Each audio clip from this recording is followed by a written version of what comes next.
Nous avons donc l'adoption du compte-rendu par extrait de la séance du Conseil municipal du 27 juin 2019. Avez-vous des remarques? Je vous remercie.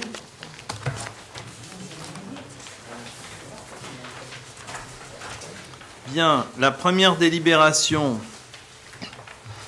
donc, concerne le conseil d'école et la désignation des représentants pour la nouvelle école Voie de Seine. Et j'ai les candidatures comme titulaire de Catherine Galichet et de suppléant Béatrice Collet. Voilà. Monsieur Josso. Je voudrais faire une petite observation et vous poser deux questions très rapides. Mon observation, c'est que je ne vois pas comment ça peut être une école Voie de Seine, puisqu'il n'y a même pas une seule parcelle de l'école qui est située Voie de Seine. Donc je suis un peu surpris sur la maîtrise de la topographie ou toponymie de cette école. Ça, c'est mon observation. La deuxième, c'est que cette observation, elle montre qu'il y a quand même un petit souci, c'est que cette école n'a toujours pas de nom. Ça a fait quelques débats et quelques suggestions tout à fait intéressantes sur Facebook, et je trouve que ce serait quand même bien de pouvoir faire quelque chose dans ce sens et répondre un peu à la demande des parents de participer, y compris au choix du nom. Et la deuxième question, c'est est-ce que vous pouvez nous dire, c'est pas en lien strict, mais quand même très fort, quels sont les délais pour qu'enfin cette école, qui a maintenant quelques années de retard, puisse être ouverte? Merci. Oui, alors donc pour le nom, cette école, vous savez qu'on a essayé de faire par thème, et donc ce quartier est un quartier qui porte le nom de plusieurs sculpteurs. Et donc, avec l'inspecteur, avec la directrice, nous sommes, et puis les élus de la majorité, nous avons arrêté le nom de Camille Claudel, voilà, qui ne devrait pas faire énormément de débats, pourquoi elle et pourquoi pas elle. Voilà, donc ça permet de rester sur la thématique du secteur. Vous avez Antoine Bourdin, vous avez comme nom de rue, voilà. Donc cette école portera ce nom. Voilà. Juste un petit mot, moi ça me semble une très bonne proposition. Par contre, rappelez-moi, je ne me souviens pas, le maréchal de Turenne, qu'est-ce qu'il a sculpté de particulier? J'avoue que ça m'a un peu échappé. Oui, alors, lui, le maréchal de Turenne... Ah ben vous allez voir à quel point, puisque le maréchal de Turenne a sculpté l'histoire, monsieur Josso. Il a laissé une empreinte assez forte sur ce terroir, puisque vous savez, oui, mais elle existe quand même.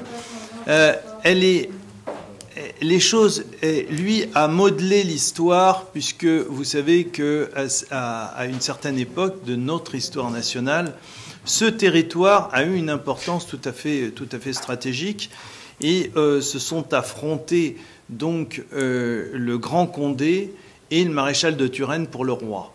Bon, et c'est la raison pour laquelle vous avez une rue qui porte le nom du Grand Condé, voilà, le perdant, et sur cet espace-là. Alors, ben, voilà, hein, je laisse aux historiens le soin de déterminer, mais ça nous a paru quand même assez significatif de faire un petit clin d'œil à l'histoire, en tous les cas sur ce secteur qui est appelé à avoir et une crèche et surtout une école, de dire qu'à cet endroit-là se sont passés des événements historiques qui ont marqué la France, puisque l'issue de cette bataille a simplement permis donc au roi de France d'asseoir son pouvoir à travers la victoire du maréchal de Turenne. Donc, pour vous remettre ce qui a présidé à ces choix, donc un maréchal de Turenne qui nous prend l'axe principal, le Grand Condé qui prend son opposant mais plus petit, puisque c'est le perdant. On avait essayé de déterminer un ordre comme ça,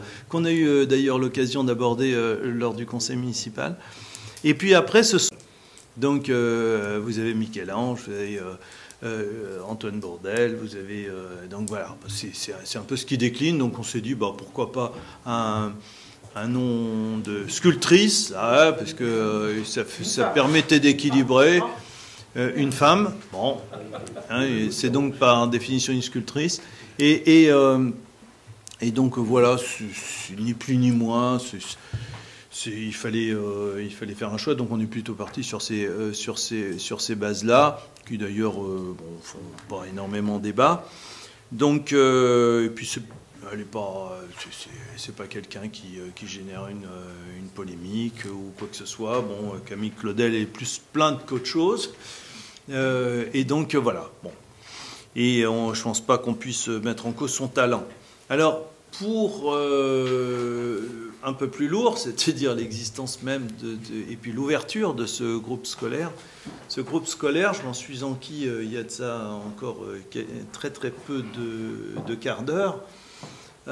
Auprès des services techniques de la ville qui font de très très gros efforts pour avancer sur ce chantier, eh bien nous allons ouvrir cette école tout début janvier à la rentrée. Voilà. Donc voilà. Je ne peux pas tout à fait vous laisser dire que cette école a du retard. En définitive, cette école a de l'avance. Parce que ce sont... non, c'est vrai, vous allez voir, puisqu'on l'ouvre avec seulement 2 classes. Or, normalement, un groupe scolaire s'ouvre à 4 classes minimum. Et donc, on aurait pu dire que, voilà, on attend effectivement le pointage et avoir ces 4 classes. À partir du moment où on avait lancé les travaux, qu'on estimait qu'on était à peu près dans les eaux, parce que prévoir le nombre d'enfants, c'est toujours un petit peu difficile. Donc on avait estimé pouvoir être aux alentours de 3 classes. Bon, enfin, on en est à 2 là, et donc on rentrait dans les eaux. Voilà, et ce qui nous a permis de lancer les travaux. Et en définitive, avec l'inspecteur, on a eu une négociation qui consistait à dire, plutôt que... Enfin, on savait qu'on terminerait cette école courant automne, enfin automne, début de l'hiver, voilà. Que faire? Est-ce qu'on laisse une école vide et tout le monde passe devant? Voilà. Parce que l'éducation nationale attend ces 4 classes avec la directrice qui va bien, et c'est le formatage habituel, hein, ce qu'on nous avait présenté depuis le début. D'ailleurs, en soi, ce n'était pas une surprise. Même si l'école au total comprend 7 classes, une possibilité d'avoir 7 classes, mais ils ouvrent à 4. Bon. Donc, voilà. Et donc, l'inspecteur a bien voulu accompagner la mairie auprès de la directrice d'académie. Et donc, on nous a suivis dans notre demande. Il a fallu négocier un petit peu, même pas mal, même beaucoup. Mais en fait, on a pu obtenir gain de cause pour cette ouverture en disant, voilà, ça paraissait assez aberrant alors que l'équipement était terminé, que tout le monde passe devant, sans qu'on puisse en profiter. Donc on va démarrer à 2 classes avec une directrice. C'est un peu dérogatoire, on nous l'a dit plusieurs fois venant de la directrice d'académie. Bon, voilà, et en tous les cas, au fur et à mesure, les enfants rentreront et on a une possibilité de suivre l'évolution assez largement. Voilà pour ce qui n'est, enfin, voilà, ce qui est un chantier qui avance très vite. Et franchement, les services techniques se démènent. Et Olivier Columelli, qui est l'architecte de la ville, qui suit particulièrement ces travaux, vraiment on réalise un investissement qui est assez remarquable, d'autant plus que c'est un ouvrage qui est assez compliqué. Donc voilà, je tenais au passage, puisque vous m'en offrez l'occasion, Monsieur Josso, je voudrais remercier les techniques et l'entreprise Pitel, l'entreprise générale qui réalise les travaux, parce que franchement, voilà, il n'y a pas de... On ne relève pas aujourd'hui de défauts majeurs, ce qui nous permet d'envisager une ouverture à peine décalé, quoi, parce qu'on a longtemps espéré pouvoir rentrer vraiment un peu plus tôt encore, mais un problème de confection de l'espace restauration en fait nous retarde. C'est surtout l'espace restauration qui est un peu plus compliqué à gérer, parce qu'il y a une particularité architecturale qui a généré des retards, voilà, pour être très complet. Voilà. Mais écoutez, donc je mets aux voix, donc avec les candidatures, alors je reprends parce que c'est quand même l'objet de la délibération, la désignation des représentants, voilà pour cette nouvelle école, en titulaire Catherine Galichet, suppléant Béatrice Collet, demande de vote. Non, ça va? Oui, ça va, pas de souci. Bon, je vous remercie. Demande de vote? Ah bon, pardon. Allez, d'accord. Donc je mets aux voix. Pour, contre, abstention. Bon. Ok. Alors, nous avons une délibération un peu technique. Pascal Gagnepin pour une admission en non-valeur. Donc, suite à une demande de la Direction générale des finances publiques d'admission en non-valeur d'un montant de 4 096 € en date du 20 juin dernier, il est proposé au Conseil municipal, afin d'apurer nos comptes et ceux du trésorier, d'émettre un mandat de 4 096 € relatif aux non-valeurs. Donc, il s'agit d'une taxe locale d'équipement non recouvrée suite à la mise en liquidation judiciaire d'une entreprise par le tribunal de commerce. Donc, clôture pour insuffisance d'actifs et donc émission d'un mandat de 4 096 € relatif aux non-valeurs à la demande de la Direction générale des finances publiques. Voilà, merci. Voilà, donc la procédure de redressement judiciaire dure depuis 2010 et voilà. Longue procédure qui conduit à une demande du Trésor public d'apurer ses comptes et donc de fait de demander à passer l'éponge sur cette dette. Demande de vote. Je vous remercie. Encore un peu technique, la mise en place d'un prélèvement automatique pour les loyers communaux, Pascal Gagnepin. Donc, afin de faciliter et d'améliorer les démarches des locataires de biens mobiliers appartenant à la ville, il est proposé donc de diversifier les moyens de règlement des loyers communaux. Actuellement, les loyers communaux sont réglés par chèque bancaire. Et donc, la mise en place d'un prélèvement automatique permettra de sécuriser les transactions, de simplifier la démarche de règlement et d'améliorer quantitativement et qualitativement le recouvrement des recettes. Donc, un contrat d'autorisation de prélèvement sera proposé aux usagers. Donc, ça ne sera pas obligatoire, naturellement.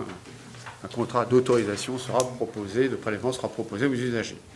Et donc proposé au conseil municipal de délibérer sur ce dossier. Voilà, demande de vote. Je vous remercie. Bien. Alors, nous passons à la délibération relative au PPBE, où il est demandé un avis du conseil municipal sur ce projet de plan de prévention du bruit dans l'environnement. C'est une question importante pour notre ville, bien évidemment, qui est présentée par la métropole du Grand Paris. Donc, vous avez une note très complète, d'ailleurs, qui vous a été remise sur le bureau. Je vais vous en dire quand même deux petits mots. Donc, vous savez, nous savons que le bruit est un enjeu de santé publique. Maintenant, ça a été établi. Ça a été établi par l'OMS. Et donc, ce qui fait le plus de bruit sont les transports. Bon. Qu'ils soient ferrés, routiers ou aériens.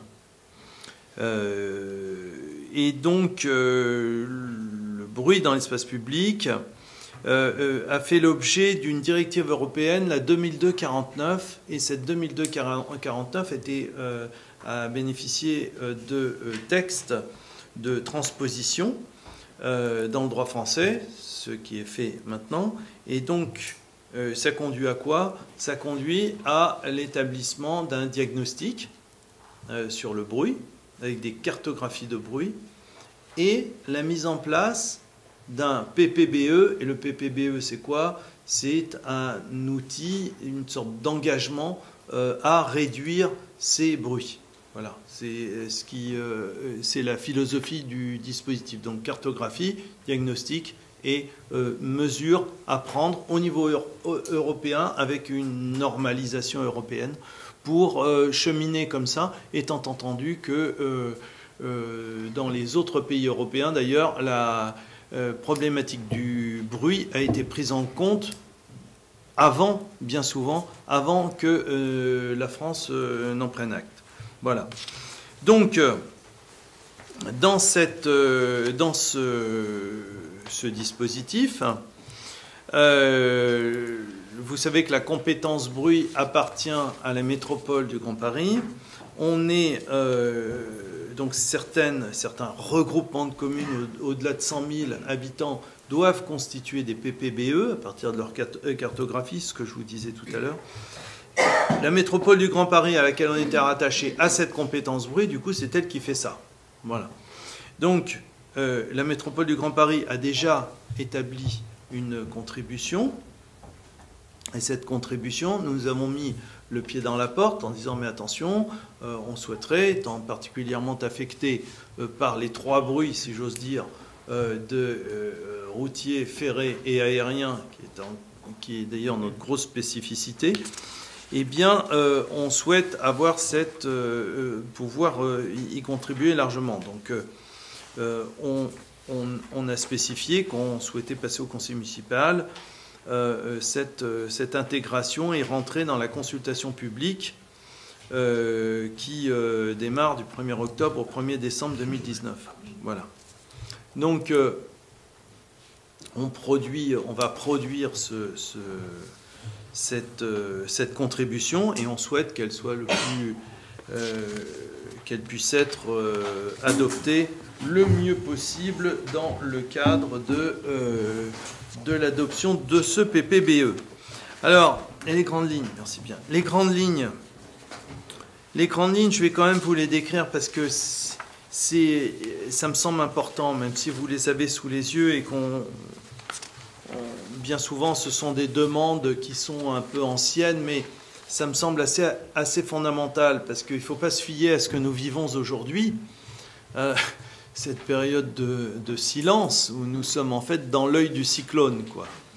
Et je pense que l'image de l'œil du cyclone est peut-être assez illustrante puisque c'est pour mieux vous en faire du bruit, mes enfants, qu'on refait cette belle piste 3 avec des investissements qui sont assez colossaux, qui ont été faits sur les hangars, avec plus d'1,3 milliard d'investissements sur Orly, et que maintenant, eh bien, on refait la piste 3, qui avait certes besoin d'être refaite, parce qu'ancienne, effectivement, mais ils en profitent pour pouvoir absorber des atterrissages d'avions allant jusqu'à 400 tonnes, et quand même, voilà.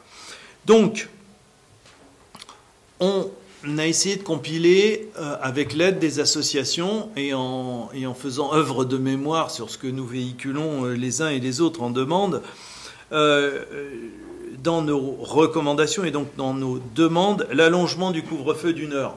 Pourquoi d'1 heure? Parce qu'en allongeant le couvre-feu d'1 heure, on tombe simplement dans les normes OMS demandant à ce que par famille, il y ait la possibilité de pouvoir bénéficier de 8 heures de sommeil consécutifs. Ce qui ne semble pas être un luxe nulle part ailleurs. Il y a eu beaucoup de démarches faites dans de nombreux domaines, y compris à l'étranger, pour arriver à ce seuil de 8 heures de sommeil consécutif. Voilà, ça serait vraiment très très bien d'y arriver. Globalement, nous, il nous manque 1 heure. 1 heure, c'est 6 avions à déplacer. 6, voilà. La métropole, elle, déjà, a fait une partie du chemin en disant qu'on pourrait gagner déjà une demi-heure. Nous, on pense que c'est trop modeste. Une demi-heure, ça fait 3 avions. En décalant 6 avions, ça nous permet d'avoir 1 heure de sommeil en plus. C'est pas tout à fait du luxe lorsque on vit sous les avions. Le deuxième élément, c'est revenir à la norme des 200 000 mouvements et pas 250 000 créneaux. Parce que 250 000, en fait, le texte, l'arrêté de 94 dit les deux. Mais le lobby aérien, gentiment, a pris celui qui l'intéressait, c'est-à-dire 250 000 créneaux. Mais moi, je me souviens bien, en 1994, quand ça a été mis en place, parce qu'on est quelques-uns, à suivre le cortège des Michel Germain, des Gilbert Bobillard, etc., qui étaient d'ailleurs ici, qui siégeaient pour Gilbert Bobillard dans cette assemblée. Hein. Et sur les banderoles était marqué 200 000 mouvements stop. 200 000 mouvements stop. Parce que nous, ce qui compte, ce sont les mouvements. Ce n'est pas les créneaux. On s'en moque complètement. Il pourrait bien nous mettre 500 000 créneaux si au bout du compte, ça se traduit par 200 000 mouvements. C'est bien le nombre de mouvements. Voilà. Donc, on veut revenir parce que gentiment, le lobby aérien a mis une telle pression qu'ils ont réussi à faire sortir la référence au mouvement pour ne retenir que les créneaux, notamment sur le SDRIF. Bon. Où il nous semble, même c'est une évidence, d'ailleurs toutes les associations le reconnaissent, c'est un recul considérable que de parler de créneaux et pas de mouvement. Voilà, résultat, ça permet gentiment de passer déjà à 237 000 mouvements, tout va bien avec le repère au créneau. Le plafonnement complémentaire en termes de gros porteurs. C'est le troisième élément, parce que c'est absolument fondamental. Nous qui sommes sous les avions, nous savons bien faire la différence entre un petit et un gros, ou un moyen et un gros. C'est la différence qu'il y a entre une voiture et un camion. Voilà. Et donc, le gros pollue beaucoup plus, décolle plus bas, c'est tout ce qu'on peut constater. Et donc, nous demandons à ce que soit rentré, figé dans le marbre, le seuil des 8,5% de trafic de gros porteurs, mais pas plus, tel que figuré dans le plan de gêne sonore de 2004. Voilà. Depuis, pareil, le lobby aérien s'est débrouillé à faire glisser ses limitations en termes de gros porteurs, et là, évidemment, ça leur permet de passer par une augmentation assez considérable du nombre de gros porteurs, puisque entre l'été 2017 et 2019, nous avons eu 18% d'augmentation de gros porteurs. C'est l'augmentation, enfin plus c'est gros, plus... voilà. Un autre élément que nous voulons instiller, puisque nous avons la grande chance d'être associés à ce PPBE, donc on porte des idées qui sont d'ailleurs pas toutes de nous, hein, certaines viennent des associations, et c'est faire, ou alors on a fait du benchmarking, on a regardé un petit peu ce que faisaient les autres et on essaie de s'en inspirer. Là, en l'occurrence, de quoi s'agit-il? C'est faire circuler les avions selon leur niveau de bruit. Et ça, en ce moment, c'est expérimenté à Toussus-le-Noble. Et ça nous semble tout à fait intéressant. Parce que, de quoi s'agit-il? Bien sûr, sans remettre en cause le couvre-feu, bien évidemment. Il s'agit de faire voler, quand ils veulent, les avions les moins bruyants.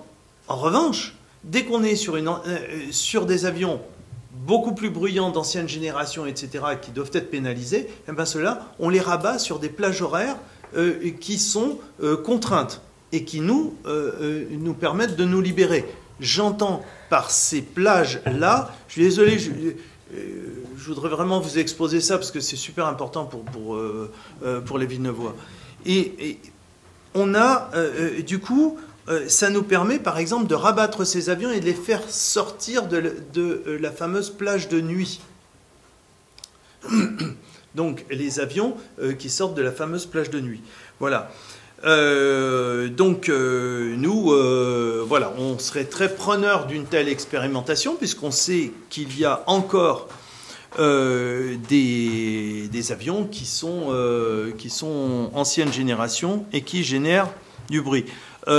La fameuse plage de nuit, c'est entre 22h et 6h du matin, d'accord? Bon, donc, ça serait intéressant de ne pas avoir d'avions bruyants sur ces plages-là, même si, théoriquement, on peut voler. Oui, bon. Voilà. Au passage, d'ailleurs, on voit que depuis 3 ans, les vols de nuit sur cette fameuse plage, même s'ils respectent le couvre-feu, mais sur cette fameuse plage, les vols de nuit ont augmenté de 21%. Voilà. C'est d'ailleurs dénoncé par la CNUSA. Donc là encore, on n'invente pas l'eau chaude. ça fait partie des mesures qu'on pourrait considérer de bon voisinage, que tout le monde fasse des efforts. On subit suffisamment, on n'a pas à être impacté de la sorte quand certains doivent faire des efforts. Au passage, je tiens à rappeler que compliquer la vie des avions les plus bruyants, c'est aussi compliquer la vie des avions les plus polluants, parce que l'un va très souvent avec l'autre. Bien. Soit par la taille, soit par l'âge. Un autre élément que nous réclamons, qu'on vous propose de réclamer avec nous, c'est le recul de la piste 3. Ça, c'est encore un grand truc qu'on porte depuis bien longtemps, qu'on a réclamé, je ne sais pas combien de reprises, et qu'on n'arrive pas à obtenir. C'est quand même assez extraordinaire. ADP arrive à investir 1,3 milliard pour faire Aérogare, disons la 3e Aérogare, bon, pour être clair, et refaire la piste 3, mais quand ils refont la piste 3, ils n'arrivent pas à la rallonger. Non, c'est trop compliqué, il faut passer sur une phase de consultation qui va durer 5 ans, etc. Enfin, vous avez compris le truc. Voilà, quand on veut pas, on veut pas. Hein. Il n'y a pas beaucoup d'égards pour les populations affectées. C'est pas tout à fait rien, parce que très franchement, ça permet, évidemment, si la piste est rallongée, ça permet pour les avions qui atterrissent de se poser plus loin et donc nous être plus haut. Et ça permet aussi au décollage de faire décoller les avions plus haut en suivant le même raisonnement. Voilà. Donc ça nous semble être quand même bien plus respectueux des populations affectées. Voilà. Enfin, on pourra descendre dedans hein, si vous voulez des détails là-dessus, on peut y aller.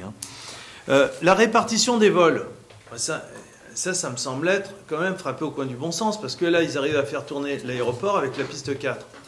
On a envie de se dire, dites donc, vous n'auriez pas envie de faire comme à Schiphol ou à Bruxelles, de diviser un petit peu, d'en mettre un petit peu pour tout le monde. C'est-à-dire qu'on n'est pas obligé, nous, sur la piste 3, de prendre l'immense majorité du trafic.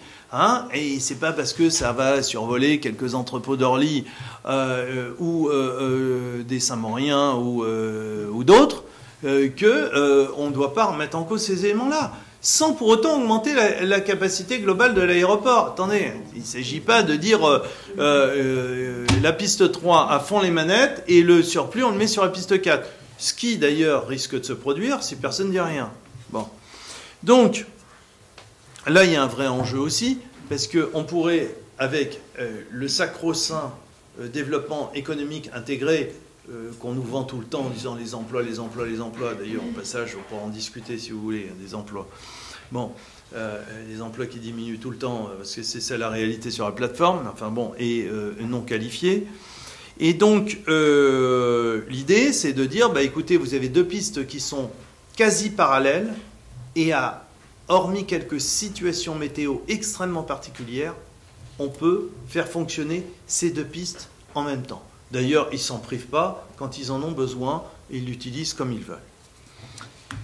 Voilà. Petite particularité, c'est que si on fait comme ça serait en plus justice, parce qu'au-delà de répartir un peu les choses, qui ferait peut-être rabaisser les ardeurs de quelques maires comme la maire d'Orly, qui, elle, trouve tout à fait bien qu'on se paye tous les avions, mais qui commence à trouver un peu moins de vertu quand la piste 4 est utilisée. Ça va peut-être un peu ramener tout le monde à de justes proportions. Mais regardez un peu, parce que dans la zone 1,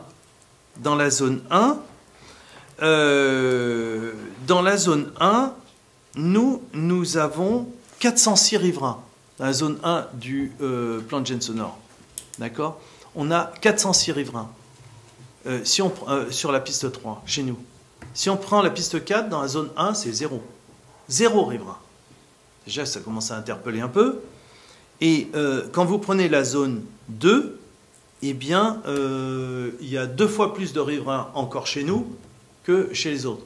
Alors, ce ne sont peut-être pas les mêmes. Je comprends qu'ils soient orlysiens, Saint-Mauriens, etc. Ça compte plus que Villeneuve-le-Roi, Blon, Villeneuve-Saint-Georges, etc. Il y a peut-être des gens de seconde zone.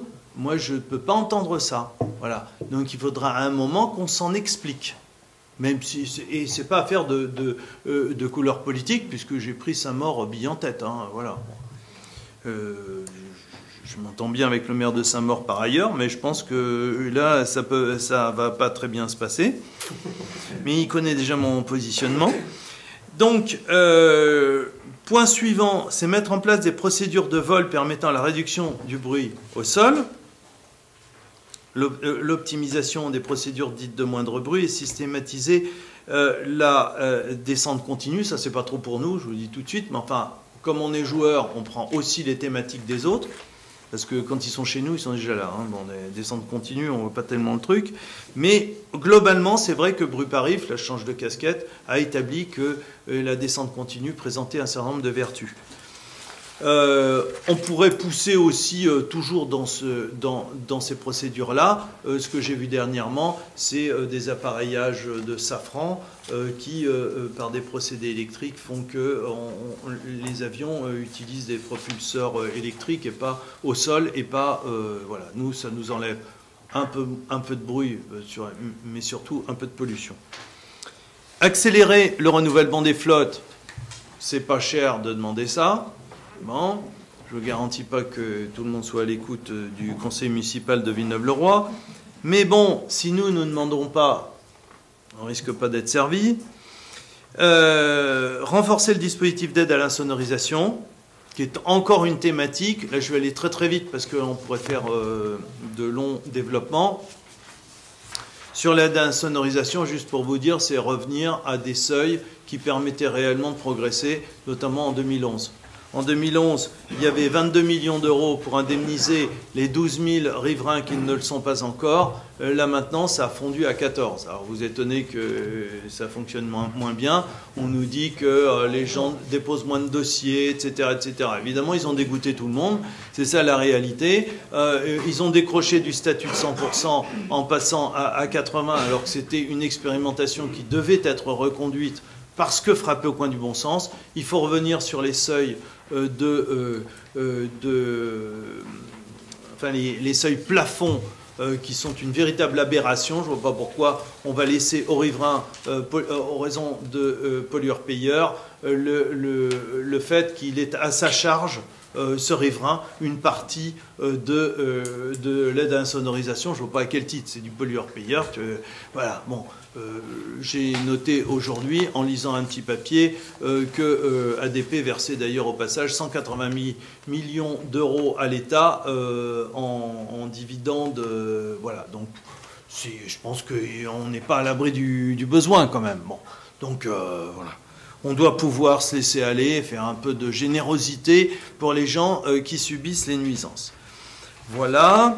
Je vous ai fait bref, hein, parce que voilà, consultation pour l'avenir du dispositif francilien, mais bien sûr que oui. Il y a déjà 15 ans, il fallait réfléchir à un troisième aéroport. L'État s'était emparé de cette question. Là maintenant, l'aérien prend entre 4,5 et 5% d'augmentation tous les ans, et on réfléchit même plus. On s'est interdit de réfléchir maintenant dans ce pays sur l'avenir du transport aérien. On ne réfléchit pas. Bon, alors, c'est peut-être une expérience malheureuse avec Notre-Dame-des-Landes, mais on ne réfléchit même plus là. Mais on ne sait pas comment on fait. Ça veut dire que, globalement, si on ne réfléchit pas, ça veut dire que les aéroports déjà en place vont tous payer, quoi. Bon. Ok, et c'est pas tout à fait ce qu'on veut. Se protéger du bruit ferré, bah, bien évidemment aussi, parce que tout ça est complémentaire, parce qu'on a le grand bonheur de tout avoir, nous, sur Villeneuve-le-Roi, un vrai laboratoire. Donc, on a des lignes ferrées. Il y a une partie, notamment sur l'axe Massy-Valenton, qui est un point noir-bruit, qui était partiellement couvert. Voilà, il en reste à faire. On n'est pas encore au bout. Alors, d'une complexité dont je vais vous passer les détails, parce que la SNCF, on va prévoir, je crois, 2 ou 3 ans en avance les travaux. Enfin, et puis après, quand il échange, on va passer le créneau. Enfin bon. Voilà. Il n'empêche qu'on doit réclamer, parce que si on ne réclame pas, on ne sera pas servi. Et de la même manière, sur l'ensemble de la zone, sur l'ensemble de la ligne C, surtout que nous avons une voie ferrée en talus, on est particulièrement affecté en hauteur, je veux dire, donc particulièrement affecté par le bruit. ce ne serait pas inconvenant d'imaginer des dispositifs, je laisse aux techniciens le soin de trouver lesquels, qui nous garantissent des procédures de moindre bruit là aussi. Voilà. Donc voilà, je ne vais pas rentrer dans trop de détails. Et concernant les structures routières, c'est pareil. Vous savez qu'on est sur un point noir bruit. Ça nous renvoie sur la problématique du pont notamment. Et de rappeler que nous réclamons un pont ou plus sur la Seine, parce que c'est l'embolie que vous connaissez. C'est pas possible, c'est autant de nuisances, de pollution, de bruit. Voilà, donc la nécessité de développer tout ça. Et avec un petit clin d'œil sur des comportements dits anormaux pour ce qui concerne certains véhicules de roues ou même véhicules 4 roues débridés, etc., qui, notamment sur les plages dominicales, trouvent super marrant de faire du bruit, de réveiller tout un quartier, voire même la nuit, puisque c'est déjà produit, y compris devant chez moi, donc je peux en attester. C'est la raison pour laquelle on pousse pour les dispositifs Méduse ou autres, de manière déjà à identifier, et que ce soit par la prévention ou la répression, on pousse pour que des dispositifs tels qu'ils sont envisagés par le gouvernement actuel puissent voir un aboutissement. Voilà, j'ai été un petit peu long, mais je pense que cette thématique est tellement importante pour nous qu'elle convenait qu'on ait quelques petits développements. Pour ceux qui ne sont pas parfaitement convaincus, vous avez les cartes de bruit, on peut mettre ça à votre disposition. La différence entre les gros et les petits porteurs, si des fois vous avez un doute, et l'impact que ça peut générer, on dispose, enfin je mets ça à votre disposition. Messieurs, dames, vous avez la parole. Monsieur Josso. Je vais essayer d'être un petit peu moins long, mais je vais essayer. Non, un peu moins complet, vous vouliez dire. Moi, j'ai un premier regret, c'est que l'avis qui nous est amené ce soir n'est pas un avis sur le PPBE. C'est quand même, cette procédure est quand même, par rapport à ce qu'il y avait avant, plutôt un progrès. Et bien sûr, on dort à Villeneuve-le-Roi, en tout cas pour certains d'entre nous, mais on ne vit pas que à Villeneuve-le-Roi, on peut travailler ailleurs, on se déplace ailleurs, et donc on est aussi intéressé par ce qui se passe ailleurs, la situation, les propositions, et je trouve que ça méritait d'avoir un véritable avis sur l'ensemble de ce plan de protection, qui est le premier, qui n'est pas parfait, mais qui est déjà plutôt un bon début. Je suis rarement flatteur avec la métropole du Grand Paris. Donc je ne trouve rien de tout ça. Donc pour moi, ce n'est pas un avis sur le PPBE, et je le regrette, ça.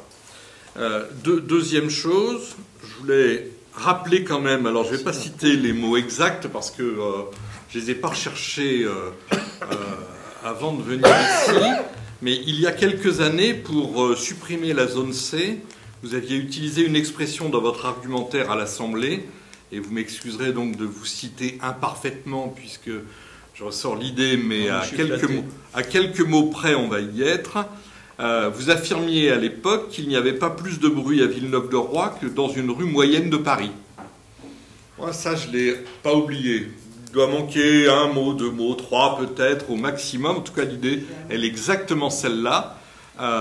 Mais vous saurez la retrouver parfaitement, hein, je l'ai aussi.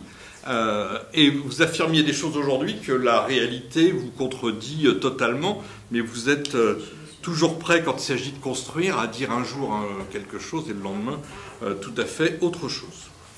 Sur le fond des propositions, je vois bien qu'elles ont été reprises pour une part, en tout cas, et c'est bien normal, puisque Bruit Paris a été, je veux dire, je sais pas comment on dit, le maître d'œuvre, voilà, ceux qui ont le plus travaillé sur le sujet et qui sont à la base de la trame de toute cette rédaction, ce qui est une très bonne chose. Hein.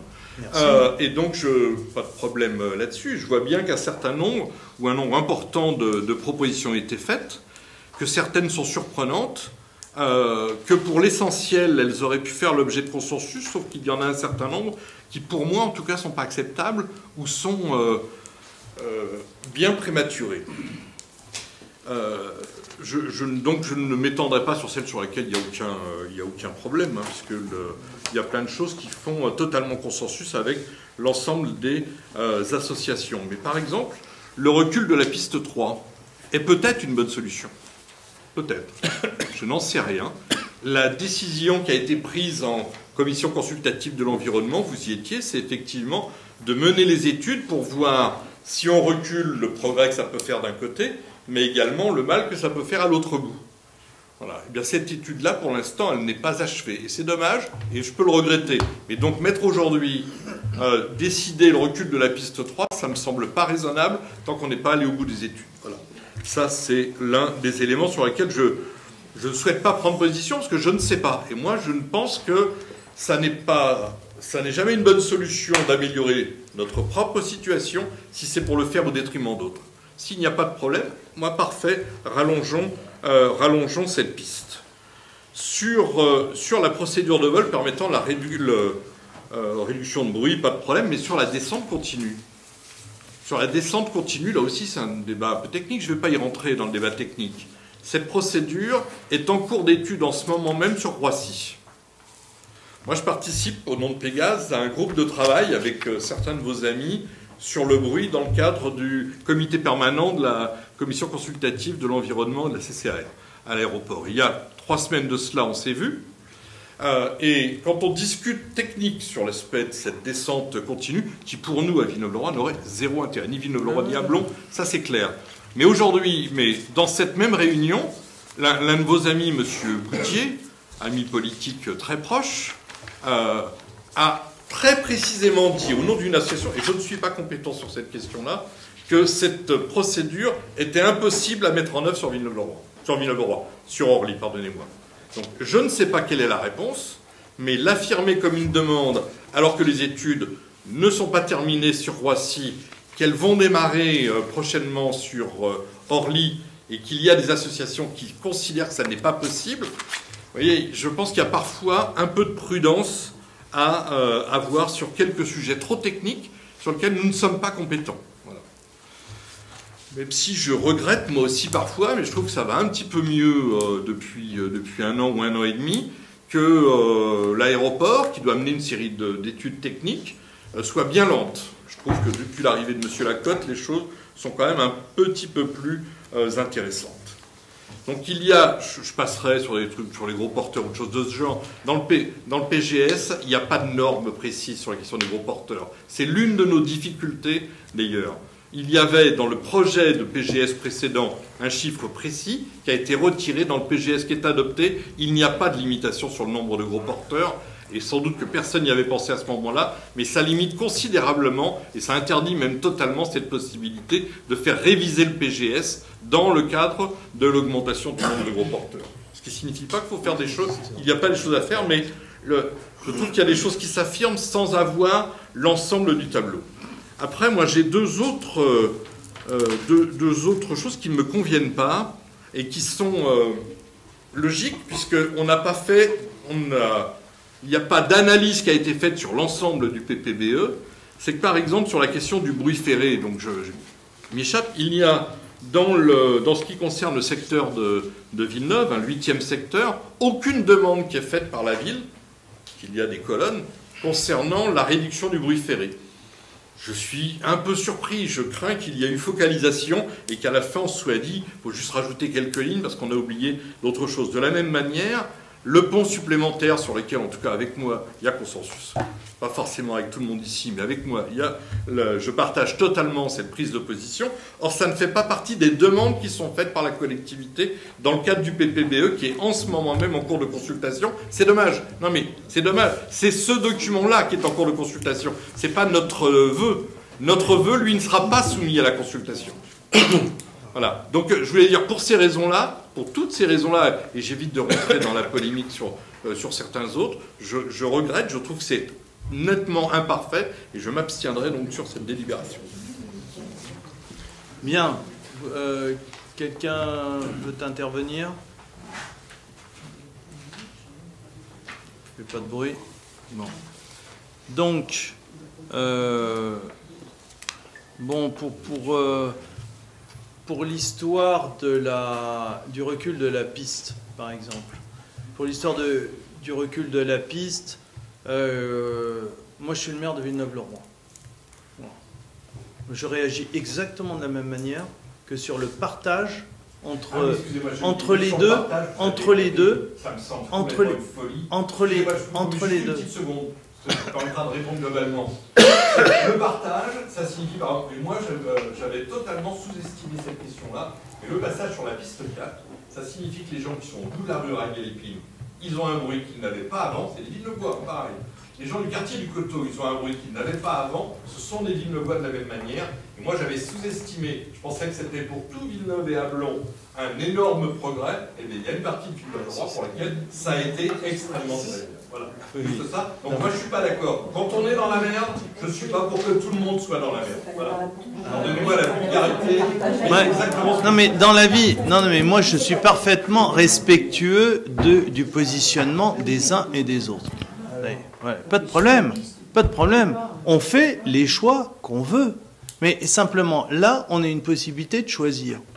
Bon, donc là, il est très clair que les études que nous avons pratiquées montrent que même pour les Villeneuvois qui sont en partie extérieure, ça n'a rien à voir en termes de bruit par rapport à l'immense majorité de Villeneuve-le-Roi qui se prend la piste 3. Ça n'a rien à voir. Je veux dire, quand bien même vous êtes sur la frange, ou oui, sur la frange, notamment des gens comme moi, qui sont sur le côté où j'en prends un peu, mais de toute façon, quoi qu'il en soit, ça n'a rien à voir. Je voudrais vous le dire, ça n'a rien à voir. Bon, et ça a été quantifié. On a mis des balises de bruit, donc bon. Mais libre à chacun de se positionner. La différence entre les gens de l'Est et de l'Ouest, parce que c'est de ça qu'il s'agit quand il s'agit de décaler la piste. Mais quand il s'agit de décaler la piste, moi je suis le maire de Villeneuve-le-Roi. Donc moi je m'intéresse aux gens de ce secteur-là. Je ne suis pas non plus le maire d'Orly qui peut trouver des vertus limitées à ce qu'on utilise la piste 4. Bon, oui, bien sûr, dans la vie, je ne vois pas pourquoi, nous, en permanence, parce que ça a été décidé une fois comme ça, qu'on se prendrait tout, alors que partout ailleurs, on réfléchit à des modes opératoires qui permettent de répartir le bruit, notamment à travers des plages de bruit, qui font que, en définitive, ça devient nettement plus supportable, et faire notamment ce qu'ils appellent des zones de silence. Bon, c'est pas du tout incohérent. Voilà. Et évidemment, elles ne sont pas positionnées au même moment pour les uns ou pour les autres. Voilà. Donc moi, je suis le maire de Villeneuve-le-Roi, mon choix est fait, même si je dois avoir quelques rafraîchissements avec certains de mes amis, qui ne sont pas forcément mes ennemis politiques, enfin c'est des amis politiques, ça n'a rien à voir. Ça n'a rien à voir. Moi, je suis l'avocat des Villeneuve-le-Roi, et donc il n'y a aucun problème. Et je sais d'avance une chose, de manière assez ferme, c'est l'énorme différence qu'il y a en termes de population entre l'Est et l'Ouest. Parce que ça n'a rigoureusement rien à voir. Rien à voir. C'est 3/4 pour 1/4. Donc quand vous avez 3/4 pour 1/4, vous vous dites, attendez, quand même. Bon, donc voilà. Tout ceci mérite... en tous les cas, que ce soit porté par ceux qui y ont intérêt, parce que si on ne le fait pas, alors là, sûr qu'on ne sera jamais servi. Si on ne demande pas, on ne sera jamais servi. Bon, moi je suis assez d'accord avec vous, Monsieur Josso. Le positionnement de la MGP, qui s'est fait sur la base de travaux de Bruy-Parif. Bon, je les ai particulièrement bien suivis. Vous imaginez, on n'est pas allé aussi loin que nous demandions sur les premières ébauches, sur les documents martyrs du début. Mais il y a de belles avancées, puisque déjà dans le PPBE de la métropole, celui qui, lui, arrive en première mouture et qui va être amendé par toutes les contributions, puisqu'on rentre dans l'enquête publique maintenant, eh bien, ce document prévoit déjà de rallonger d'une demi-heure le couvre-feu. Donc c'est déjà pas mal. C'est déjà pas mal. Mais nous, les Villeneuvois, on a envie de dire, ben, encore un effort. Essayons d'arriver sur l'heure. L'heure, c'est les critères OMS. Donc on y va. Bon. Je ne vais pas reprendre sur le plus positif et qui permettrait d'avoir un vrai avis sur le PPBE, ce qu'il n'y a pas là. Mais si, nous donnons un avis sur le... Une contribution pour l'amélioration, ça ok, pas de problème. Ouais, mais... Pas d'accord sur tout, mais peu importe, c'est bien. Mais un avis sur le PPBE, qui était déjà un progrès, ça aurait mérité une dizaine ou une quinzaine de lignes quand même. Mais on peut rajouter, si ça vous fait plaisir, que l'article 1er, c'est approuve le PPBE de la métropole et demande en article 2 qu'il soit complété par les mesures suivantes. Par exemple, c'est un peu court, mais pour nous, c'est tellement évident que voilà. Mais cela dit, on fait 2 articles. Je demande à l'administration de prendre approuve le PPBE de la métropole parce que oui, c'est un progrès. J'ai un peu suivi les opérations, je peux vous le dire, c'est un progrès. Malheureusement, les lobbies, et notamment un que j'identifie extrêmement clairement, a focalisé à fond pour qu'on retienne le stylo et que les premières, qui ressemblaient un peu à ça d'ailleurs, soient plus qu'amendées.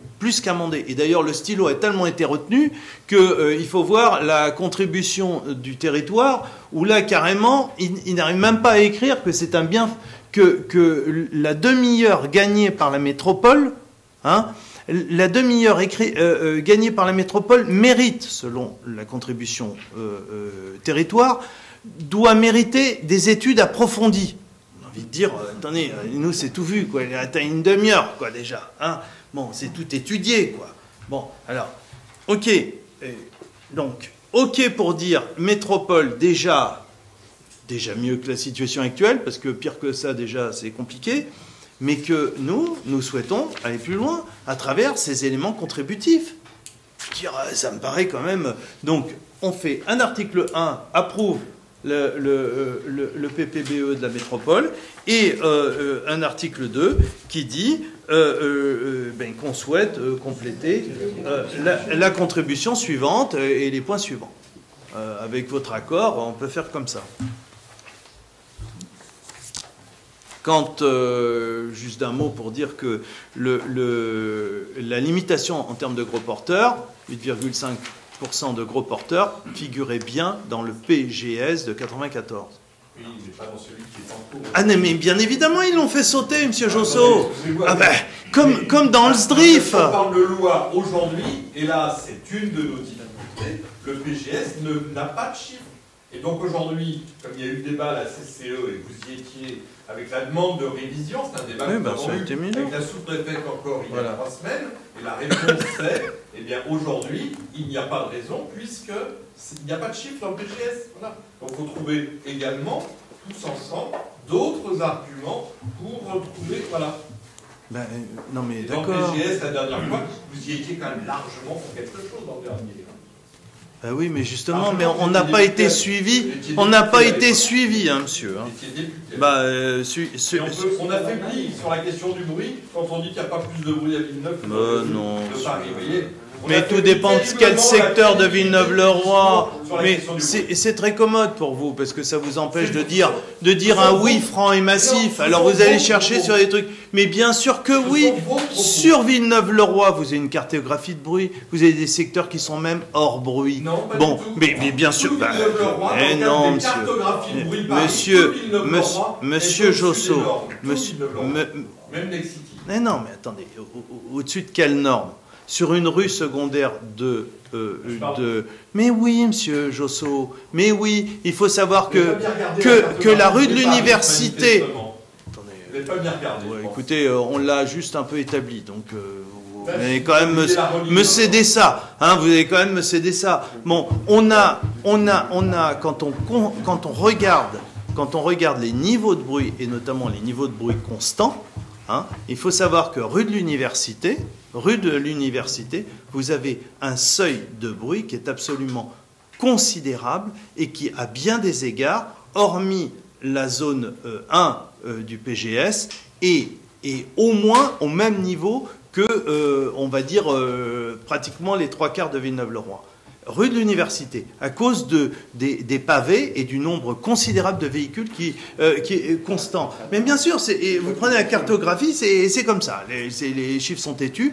Alors vous avez peut-être pas les émergences que nous avons nous, mais vous avez ce bruit qui est continu. Bon, enfin, voilà, c'est une réalité. Si vous voulez, je pourrais vous amener les documents qui en attestent. Et dans mes démonstrations, c'était juste de faire cet établissement qui convenait de faire. Voilà. Parce que on ne peut pas faire supporter à un territoire une double pénalité, et le bruit, et en plus des contraintes d'inconstructibilité, parce qu'à ce moment-là, il faut les coller rue de l'Université de la même manière, et surtout les secteurs parisiens, ce qui n'est pas tout à fait le cas. Alors donc on ne va pas nous faire boire 2 fois le poison, avec 1 fois le bruit et 2 fois les contraintes d'urbanisme. Alors voilà la démonstration et les démonstrations qui étaient établies. Je comprends que ce soit un peu commode de pouvoir résumer un petit peu les choses et les présenter comme ça, mais la réalité